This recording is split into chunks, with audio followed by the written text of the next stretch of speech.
जिस गाड़ी में गोली चलाना कर रहे हैं उस गाड़ी का कोई आता पता नहीं, ना कभी वो गाड़ी कस्टडी में ली गई, ना उस गाड़ी को टेक्निकल मुआयना हुआ। एक हमारे साले को, एक हमारे मामा के साले को, एक हमारे और परिवार लड़का था उसको मुलजिम बनाए। इस तरीके से खुलेआम वो घुमा करता है, वो माननीय न्यायालय द्वारा दोषी करार दिया गया है। जो मुलजिम है वो, उसके अधिकार सामान्य नागरिकों से कम है, लेकिन सामान्य नागरिकों से अपने आप को ऊपर समझता है। वो सामान्य नागरिकों से नीचे की बात मानते नहीं मानते शिष्ट आपको।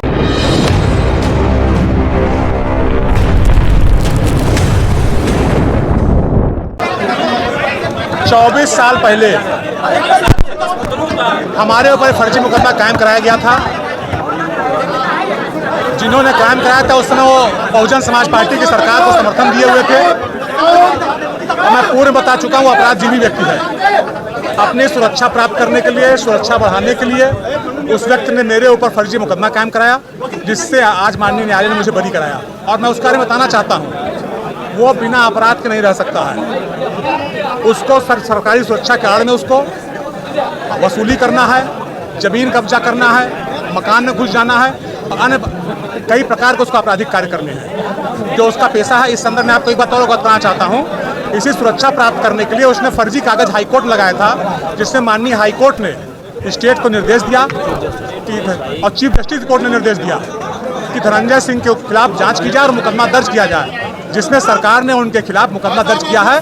और उसके चक्कर में फंस करके आपके एक पत्रकार भाई के ऊपर भी मुकदमा दर्ज हो गया धनंजय सिंह के साथ, जो फर्जी जो खिला रास्ता है उसको माननीय उच्च न्यायालय ने पकड़ लिया। इसी तरीके से सुरक्षा प्राप्त करने के लिए उसने फर्जी मुकदमा मेरे ऊपर लिखा है, जिससे आज 24 साल बाद माननीय न्यायालय ने मुझे दोषमुक्त किया। वो अपराधजीवी है, उसका अपराध करना पेशा है।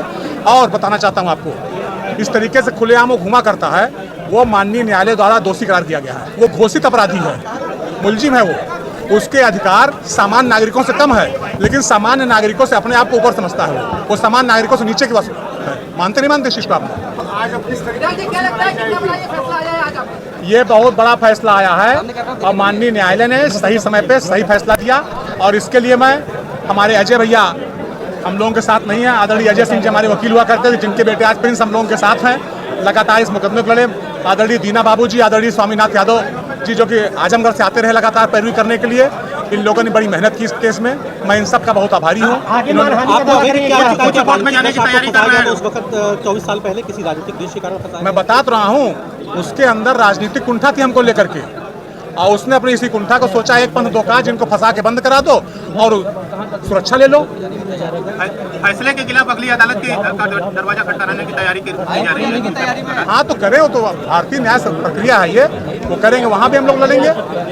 किसी चीज को झुठला थोड़ी सकता है। जिस समय घटना घटी है उस समय सरकारी अस्पताल में भर्ती था। जिस गाड़ी में गोली चलाना कर रहे हैं उस गाड़ी का कोई आता पता नहीं, ना कभी वो गाड़ी कस्टडी में ली गई, ना उस गाड़ी को टेक्निकल मुआयना हुआ। जिसको फर्ज बनाने कह रहे हैं उसने कहा कि मैं आज तक कभी दस्तखत करता ही नहीं, उसने मैं अंगूठा लगाता हूँ, फर्जी उसकी दस्तखत पाई गई। तो सब फर्जी तरह के दस्तावेज पुलिस से मिलकर के सारे फर्जी दस्तावेज जिन्होंने तैयार कराए। का प्रयास किया गया है आपकी? बिल्कुल, हमारे छवि मिल करने का प्रयास किया गया। न्यायालय में जाएंगे और उन सारे व्यक्तियों के खिलाफ कार्रवाई कराएंगे कि जिन्होंने मेरे खिलाफ इस तरीके से साजिश रची। हमारे साथ इस केस में 5 लोगों को और मुलजिम बनाया गया। एक हमारे साले को, एक हमारे मामा के साले को, एक हमारे और परिवार लड़का था उसको मुलजिम बनाए, और एक माननीय MLC विनीत सिंह जी को मुलजिम बनवाया उसमें, और एक वहाँ पे TD कॉलेज छात्र संघ के अध्यक्ष रहे श्री सत्येंद्र सिंह बबलू जी, उनको मुलजिम बनाया गया। भैया अब ये मान के चला जाए कि सर बहुत कॉन्फिडेंस में दिख रहे थे सुनवाई के दौरान कि फैसला उनके पक्ष में आएगा। देखिए ऐसा है, सत्य क्या है ये जज ही बता सकता है। आरोप लगाने वाला, अपराध करने वाला अपराध तो कर जाता है, लेकिन उसका परीक्षा भी तो होता है। कितने अपराधी अपराध करते हैं लेकिन पुलिस उसको ढूंढ निकालती है।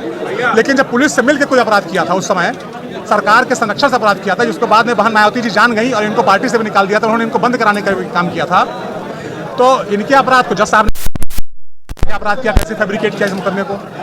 धनंजय सिंह ने कहा कि जो है आपके नाना जो है मतलब वो सहयोग नहीं किए और अपने नाना को इंसाफ मिला नहीं। कोई बात नहीं, कोई बात नहीं। मैं आप बिल्कुल, बहुत अच्छा प्रश्न आपने पूछा। उन्होंने बताया हमारे नाना गांधीवादी थे, ये भी कहा तक नहीं कहा था। क्या कोई गांधीवादी नेता 50,000 इनामी अपराधी की मदद करेगा?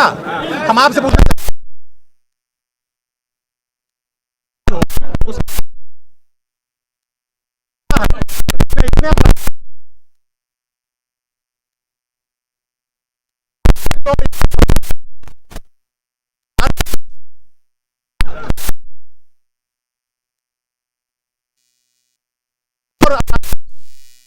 करने वाला अपराधी सरकार है। का संरक्षण है क्या धनंजय सिंह पर? नहीं, सरकार ने इसके ऊपर 2-2, 3-3 मुकदमे कायम कराए, इसी सरकार में उसको सजा हुई 7 साल की। भाई उनका कहना होता है कि सरकार जो भी रहे उनका सबसे संबंध है। अब वो कहते होंगे सरकार का समर्थन है, लेकिन हम बताना चाहते हैं आपको, इसी सरकार ने सुरक्षा लेने के लिए जो उनको फर्जी कागज लगाया था हाई कोर्ट में, इसी सरकार में उनके ऊपर मुकदमा हुआ है। इसी सरकार में एक्सटॉर्शन के मुकदमे में सरकार ने उनको गिरफ्तारी कराई, जेल में बंद कराया। इसी सरकार ने अच्छे से मुकदमे में पैरवी की, जिसमें उनको सजा हुई।